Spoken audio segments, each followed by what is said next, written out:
ಈಗಷ್ಟೇ ನಾನು ನಮ್ಮ ಈ ಭಾಗದ ಶಾಸಕರಾದ ಮುನಿರತ್ನವರು ಭರತ್ ಪೋರ್ಷಣ್ ಅವರ ಪಾರ್ಥಿವ ಶರೀರದ ಅಂತಿಮ ದರ್ಶನ ನಾವು ಮಾಡಿದ್ವಿ.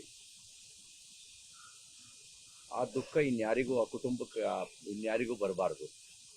ಅವ್ರು ಹೇಳಿದ್ರಂತೆ, ಛೋಟಾ ಬಚ್ಚಾ ಹೇ ಚೋಡ್ದೋ ಅಂತ ಬೇಡ್ಕೊಂಡ್ರಂತೆ.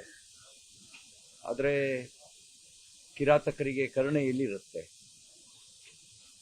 ಅವರು ಕೇಳಿದ ಒಂದೇ ಪ್ರಶ್ನೆ,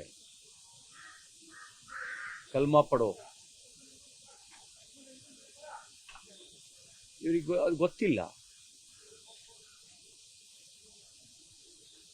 3 ಬಾರಿ ಗುಂಡಾರಿಸಿ ಸಾಯಿಸಿದ್ದಾರೆ. ಬಹುಶಃ ಸತ್ತವ್ರದೆಲ್ಲರದು ಇದೇ ಕತೆ.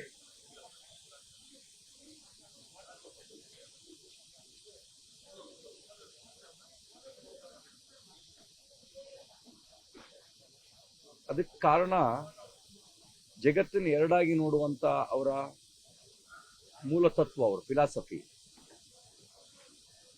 ಒಂದು ಇಸ್ಲಾಮನ್ನು ಪಾಲಿಸೋರು ಮತ್ತು ಇಸ್ಲಾಮೇತರರು. ಬರೀ ನೋಡ್ತಾರಷ್ಟೇ ಅಲ್ಲ, ಇಸ್ಲಾಮೇತರರ ಬಗೆಗಿನ ಅವರ ದೃಷ್ಟಿಕೋನ, ಆ ದೃಷ್ಟಿಕೋನವನ್ನು ಎಲ್ಲಿವರೆಗೂ ಬದಲಾಯಿಸಲ್ಲ ಅಲ್ಲಿವರೆಗೂ ಟೆರರಿಸ್ಟ್ಗಳು ರಕ್ತ ಬೀಜಾಸುರನಂತೆ ಹುಡ್ತಾನೆ ಇರ್ತಾರೆ. ಆ ದೃಷ್ಟಿಕೋನ ಬದಲಾಗದ ಹೊರತು ಜಗತ್ನಲ್ಲಿ ಶಾಂತಿ ನೆಲೆಸಕ್ಕೆ ಸಾಧ್ಯ ಇಲ್ಲ. ಆ ದೃಷ್ಟಿಕೋನವೇ ಈ ಎಲ್ಲದರ ಮೂಲ. ಅದು ಬದಲಾಗದ ಹೊರತು ಹೇಗೆ ಶಾಂತಿ ನೆಲೆಸಕ್ಕೆ ಸಾಧ್ಯ? ಇಸ್ಲಾಮೇತರರ ಬಗೆಗಿನ ದೃಷ್ಟಿಕೋನವನ್ನು ಬದಲಾಯಿಸಿಕೊಳ್ಳದೆ ಇದ್ರೆ ಹೇಗೆ ಸಾಧ್ಯ? ಅವರಿಗೆ ಶಾಂತಿಗೂ ಎಲ್ಲಿಯ ಸಂಬಂಧ ಇರುತ್ತೆ? ಅವ್ರಿಗೆ ಯಹೂದಿಗಳನ್ನ ಕಂಡ್ರೂ ಆಗಲ್ಲ, ಕ್ರಿಶ್ಚಿಯನ್ರನ್ನ ಕಂಡ್ರೂ ಆಗಲ್ಲ, ಬುದ್ಧನನ್ನು ಕಂಡ್ರೂ ಆಗಲಿಲ್ಲ. ಬುದ್ಧ ಯಾರಿಗೆ ತೊಂದರೆ ಕೊಟ್ಟಿದ್ದ? ಬುದ್ಧನನ್ನು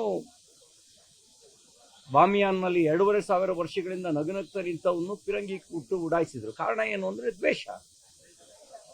ಮ್ಯೂಸಿಯಂನಲ್ಲಿದ್ದಂಥ ವಿಷ್ಣು, ಶಿವ, ಬುದ್ಧ, ತೀರ್ಥಂಕರರ ವಿಗ್ರಹಗಳನ್ನು ಕೂಡ ಸಹಿಸ್ಲಿಕ್ಕಾಗಲಿಲ್ಲ. ಮ್ಯೂಸಿಯಂ ಅಲ್ಲಿತ್ತು.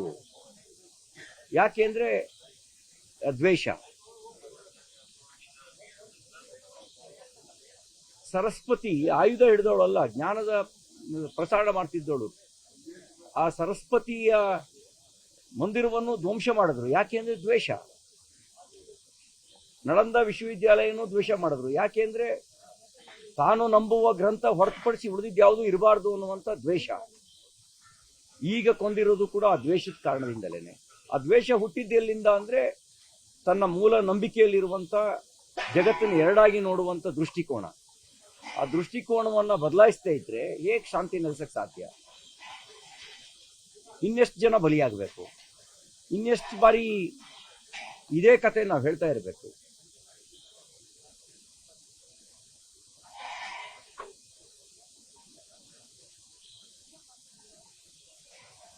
ತಾವು ನೆಮ್ಮದಿಯಾಗಿರಲ್ಲ, ಉಳಿದವ್ರನ್ನು ನೆಮ್ಮದಿಯಾಗಿರಕ್ ಬಿಡಲ್ಲ.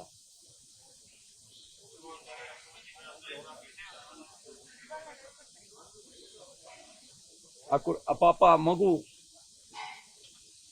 ಆ ತಾಯಿ, ಆಕೆ ಕಣ್ಣೆದುರುಗಡೆನೆ ಗಂಡನ ಹತ್ಯೆ ಆಗತ್ತೆ. ಹೆಂಗ್ ಸಹಿಸ್ಕೊಳ್ಳೋಕ್ ಸಾಧ್ಯ? ಯಾರು ಸಮಾಧಾನ ಮಾಡಕ್ಕಾಗ? ಸಮಾಧಾನ ಹೆಂಗ್ ಸಿಗುತ್ತೆ?